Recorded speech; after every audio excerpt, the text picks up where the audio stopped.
Welcome back to Real Lounge Entertainment. As always, I'm Mike. And I'm Tyler.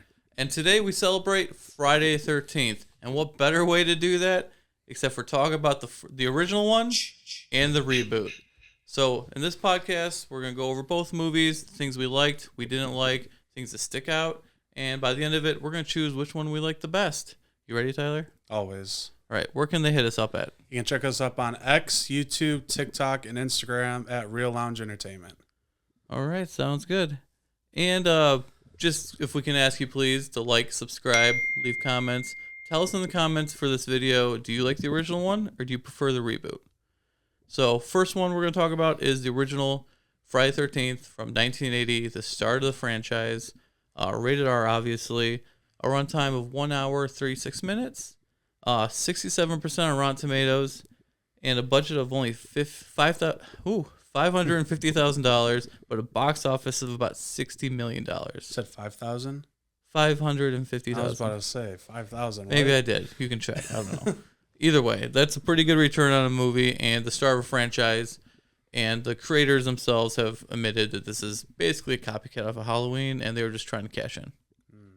So, basic story. How many times have you seen this movie? Probably. This would be my second, maybe third. I've probably seen this movie maybe like 6 or 7 times throughout the years, but it's been a long time until I rewatched it for this because it was never one of my favorites. But watching this time, I think I finally have come to terms with it and actually enjoy it for what it is and just know it's not a Jason movie. It's good for what it is. You agree? I agree, yes. All right, so basic plot for this movie is Camp Crystal Lake was shut down because there was some murders and stuff like that. A little boy named Jason drowned and bad stuff happened, and they call it Camp Blood. And someone has bought it all these years later and is going to reopen it. So he has brought all these new counselors in, and they're going to work on getting it together before the kids get there, and they're going to reopen it. But people start dying. So it starts off, I think you like this character? Annie, yeah. Annie. She was being... right at the beginning, yeah. Hitchhiking? Yeah, she was hitchhiking, trying to look for Camp Crystal Lake, and she was asking people like around town where it's at, and people in town weren't very happy about it. They were making weird faces and all that, but I think you liked it because you said you thought she was going to be the main character. yeah, I like the swerve that they had, actually bringing in Alice as being the main character, because they start off with Annie, so you kind of assume that Annie would kind of be the front runner for it, but I did like that they did that little swerve. Yeah, instead she's the first one picked off. Exactly. And the main character ends up being this girl named Alice.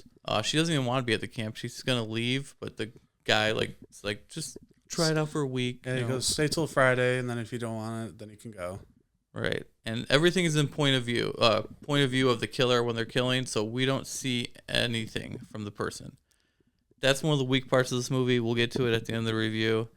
But overall, it's a pretty violent movie. Mm-hmm. I really like the fact that it feels like younger people that are going to be working at a camp. It's like it's 100% 80s, but it feels more real. Like it doesn't feel like actors. It feels like people really there hanging out, trying to get a camp going. So I love that aspect. So everything, including like what they're wearing, the camp itself that's just run down, just everything works perfectly for this movie. Mm-hmm. Other positives for this movie are the soundtrack or the sound effects, if you want to call it. Mm-hmm. I mean, come on, any horror fan knows they're legendary. Yeah, the soundtrack on this one is actually really good. It makes you feel like you're running in the movie, like it's like that fast pace, and it feels like you're getting chased. Yeah, which I really like. That's a good way to put it. It gets your heart pumping, like it feels like you're there with the music and the POV, which works good. I don't like how we get the killer at the end. Yeah. It kind of makes you feel a little claustrophobic, and it works perfectly for such a low budget movie that makes it look bigger than it actually is. Yeah, I agree. Kevin Bacon, one of his early roles, if not his first role. It was a second. Second I role? looked it up, yeah. Come on, it's Kevin Bacon. Gotta love Kevin Bacon.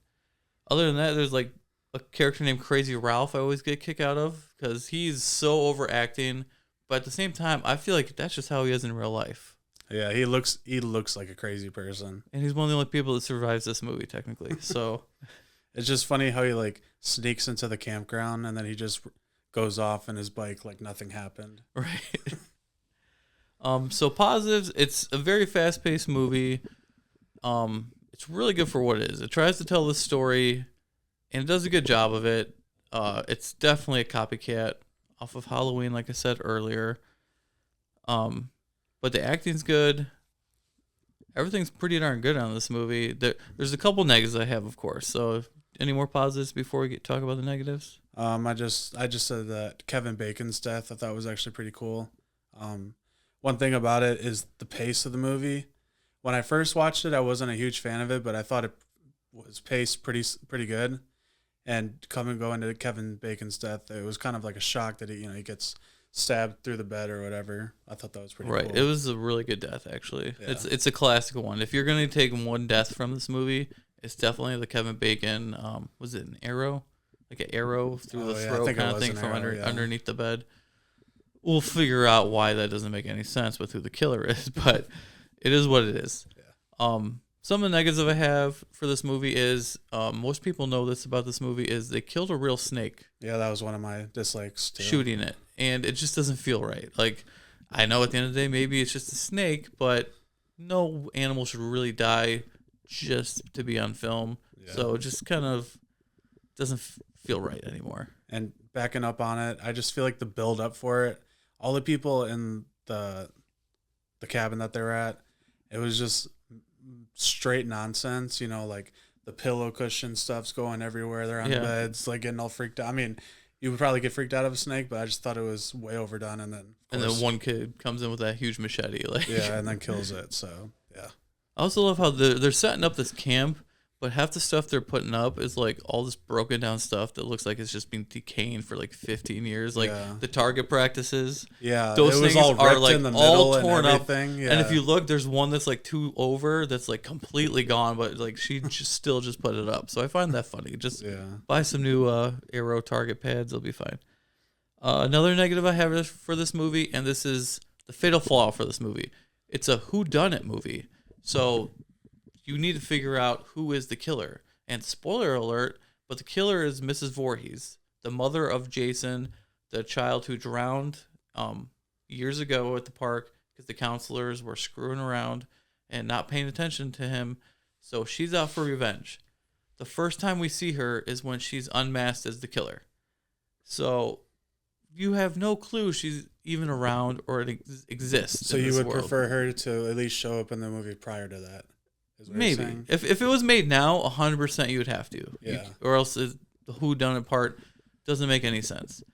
If this was just a one and done movie, that'd be a really weak part. But since we've gotten a whole series after it and they can build on the mythology, it's not so bad now. But if it was just a one and done movie, it's a very big problem for it. And it also makes the problem is this little old lady, actually played by Betsy Palmer, so like a classic trained actress, a lot of big projects before. She only did this movie because she needed a new car. Oh, really? She said the script sucked and she didn't want to do it, but she needed a paycheck. And she got paid. Before she passed away, she started growing into it when she was going to conventions and stuff, but I just love that story. That's funny. I mean, she did great in it, actually. But am I supposed to believe that she's overpowering all these like guys who they show like chopping wood with muscles and putting an arrow through a mattress and through somebody's throat? The arrow's probably gonna break. It's just a little hard to believe. I will accept it for this movie, but it's a little bit of a weak spot for this movie. But she overall did great in it, and I'm glad that she was cast. Yeah, I'll just back up on that. Another one of my dislikes was her in the final act fighting against Alice. It was just, obviously, it's back in the 80s. I don't know what kind of slashes they had a lot back then, but it was just very slow paced. I know I'm like part of the younger generation on this, but it was just seemed very slow paced, like slow swings and all that. She gets knocked down, but Alice doesn't kill her, She might be bleeding, but she's not dead. Like, that was definitely a trope from the time. It's not really that slow pace, especially for that time. It's probably actually fast paced for the time it was done. Your generation. Like I said, I'm part of the younger generation, but pacing is good, but typical knock the killer down, but just leave all the weapons by them and walk away and just assume they're dead. Yep. Of course, it doesn't work out. Yeah. Alice as a main girl, oh, really good. Yeah, I enjoyed it. I wish she would have continued more, but they didn't offer her like a raise or something, She was in the second one at least. she was in the second one for a little bit. She was supposed to have a bigger part, but she told them to make her part smaller because she was feeling threatened, I think. Oh really? Yeah, she hated it and didn't want to like talk about this movie until like 2000, I think I read something like that. That's not good. So, overall though, I like the Alice character. You actually get behind her, you actually care about her. Mm-hmm. So that's one of the most important things about a horror movie. You have to be able to like the main character and want her to survive. Other than that, for this movie, I got nothing. I enjoyed it. I liked it a lot better from the last time I saw it. That's something Mike said earlier, but I agree with that. Right, I definitely second that for sure. One thing that sticks out for me about this movie as a whole is it's actually one of the weaker movies in the series. There's a few that are way worse, but overall, this is one of them that I really don't go back and watch that much compared to some of the sequels. And the only other thing I want to say is the poster. Look at this poster, Tyler. You're gonna put it up. I'm gonna look it up as you're seeing this. This is one of the most classic horror movie posters of all time. It's right up there with like the original Halloween poster. You got the silhouette of the person holding a knife, and inside the silhouette is like the campers and trees and stuff like that. Beautiful movie poster. This is like a 10 out of 10 classic movie poster. It doesn't get much better than that. Very good. I like it. Yeah. So from this point on, let's give our ratings for the original Friday the 13th. Let's do it. Tyler, how you feeling about this one? Like I said, I enjoyed it. Oh, I guess we should first say what our rating system is. Yeah. Rating system is a 5, true classic. 4 is pretty darn good. 3 is middle of the road. 2 is could be better. 2? Yeah, it could be better. I failed. 1 is it's bad, and 0 is nothing redeemable about it. Good, I helped them. I always have trouble remembering. Last time I did pretty good, but I failed on that one. But like I said, I enjoyed this one from the last time I watched it. Obviously, I think I would rewatch the other ones in the series rather than this one. So I'm going to go with a 3. 3. Very solid. I'm going to go 2.5. It could go up to 3, maybe, because like I said, I like it more this time. But 2.5, I think it's definitely could have been better, but it's still good. It's still a classic.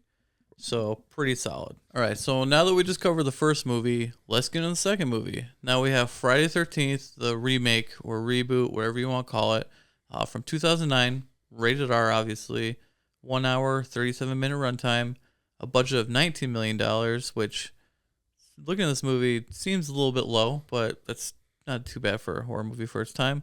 A box office of $92 million, which is a very good return, and a 26% on Rotten Tomatoes, which I definitely disagree with. That's insane, yeah. It should be much higher. Especially compared to the first one. What was it, 67? 67. I remember when this movie came out. Most people liked it, except for my buddy John, who's a huge Friday 13th fan, and I had huge arguments with him about it, but most people liked it. And I remember seeing it in theaters with, like, full audience.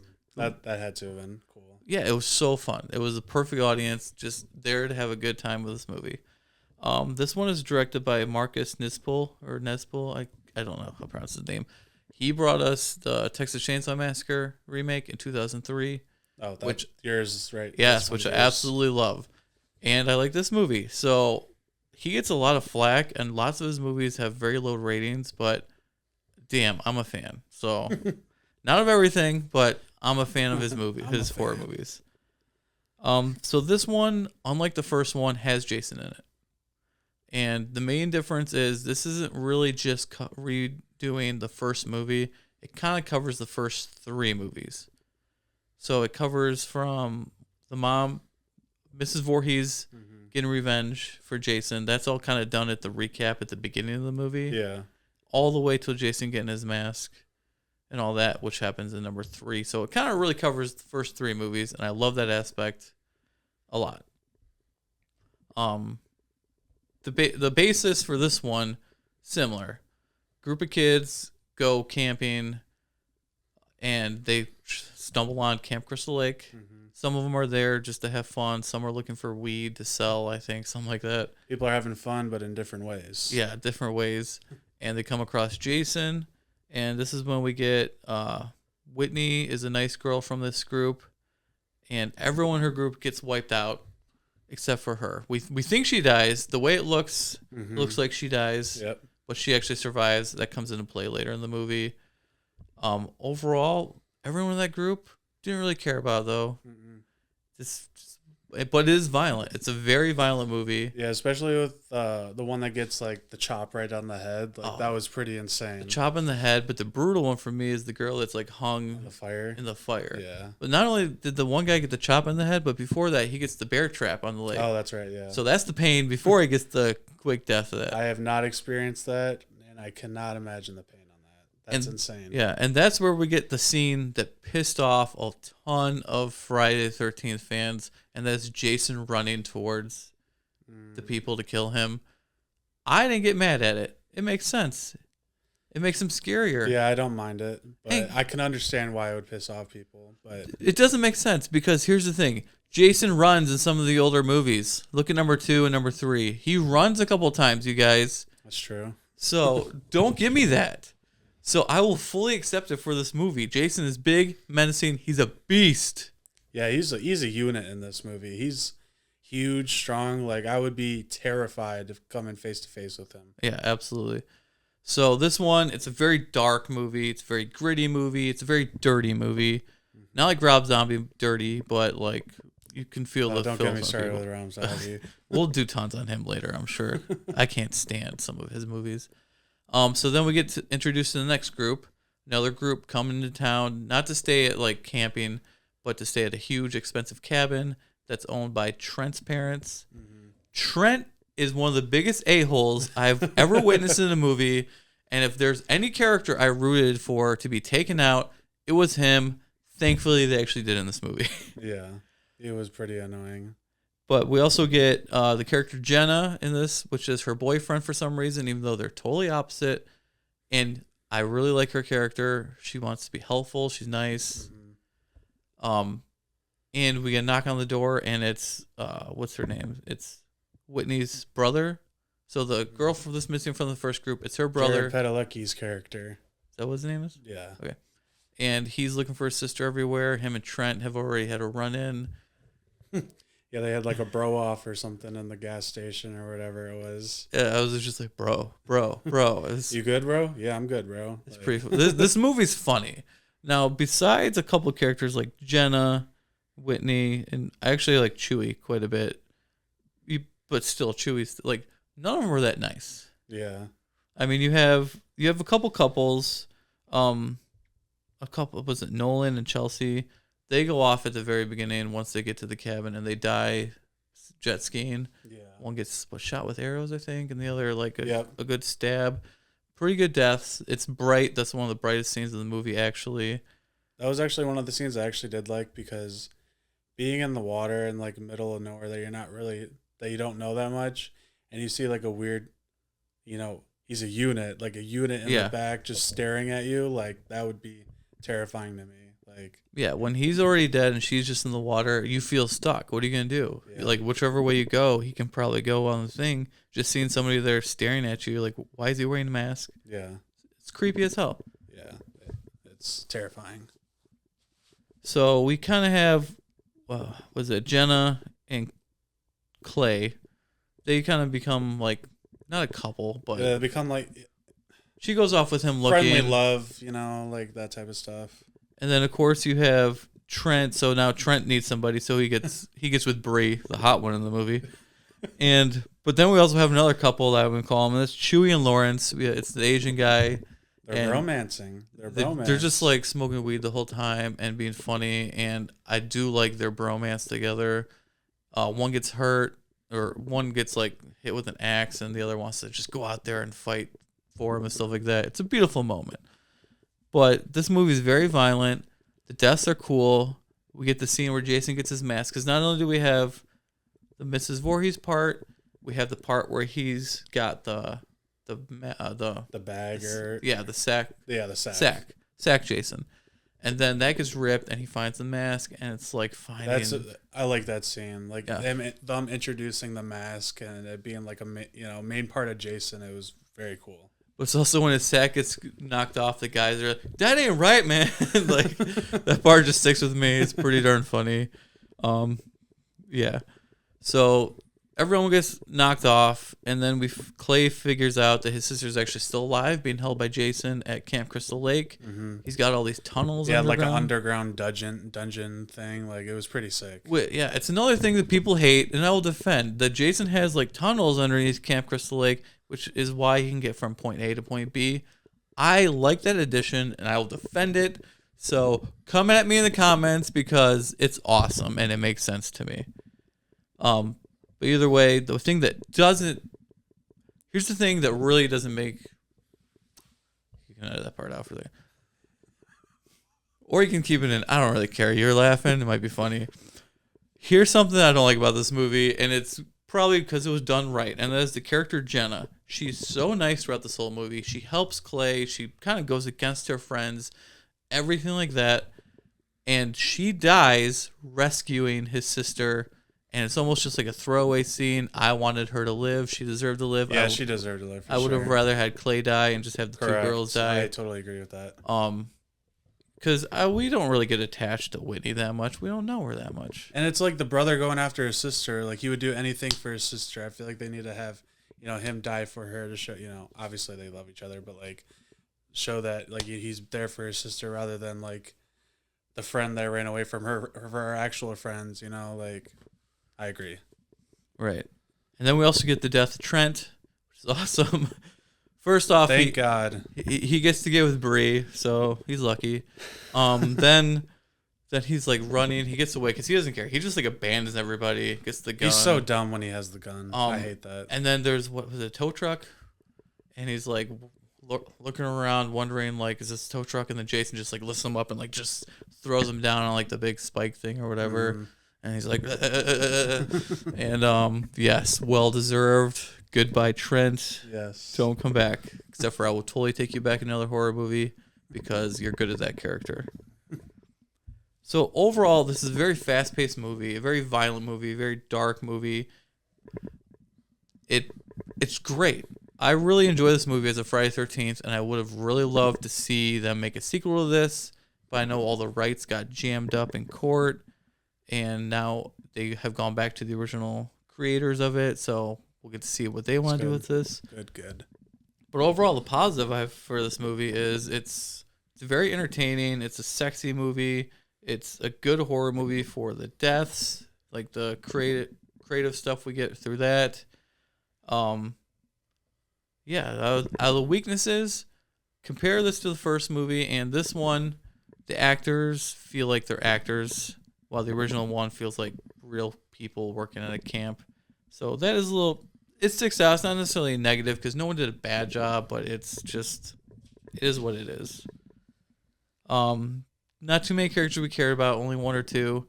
So when you have this group, you're almost rooting for Jason at this point. I mean, Jason's iconic status. Yeah. So, I mean, we're all really just watching, okay, what's Jason going to do? And I also really like the fact that it's a realistic take on if Jason was real, and in this one he's still a living person, he's not zombie Jason, he's going to run because it makes no sense that he's just going to walk. Tunnels, okay, he lives there, so I mean, it just makes sense to me. So he does whatever he wants for his mom. Anything else to bring up to the positives or negatives? Just basically everything you said was pretty good. Like you said, pretty violent movie. I thought the kills in this one compared to the first one obviously are a lot better, but they're actually really interesting in this. The movie's really funny and entertaining. Like you said, you root for people, you don't root for some of the other people. And especially comparing it to the first one, I think it's a better movie. Yeah, it's for sure. So what's your rate on this one? I'll go first on this one. I gave the original 2.5. I'll probably go to 4 on this one. If I'm going to sit down and watch a Friday 13th movie, this may be a hot take. This is one of my favorites, if not my favorite. So this is one that's definitely got the rewatchability for me. Maybe because it's newer. I don't know. But overall, I'm going to give it a 4. I think it's a solid score. On a different day, maybe it's a 3.5. But 4's for me. What about you? I'm giving this a 5. 3.5. 3 and a 5. 3 and a 5 from Tyler. He's giving it Yes. 2 scores. All right, so I think which one? If you had, or should we compare a little bit? I guess we compare, yeah. We All right. compare a little bit. So acting, which movie has the better acting? I would say the second one.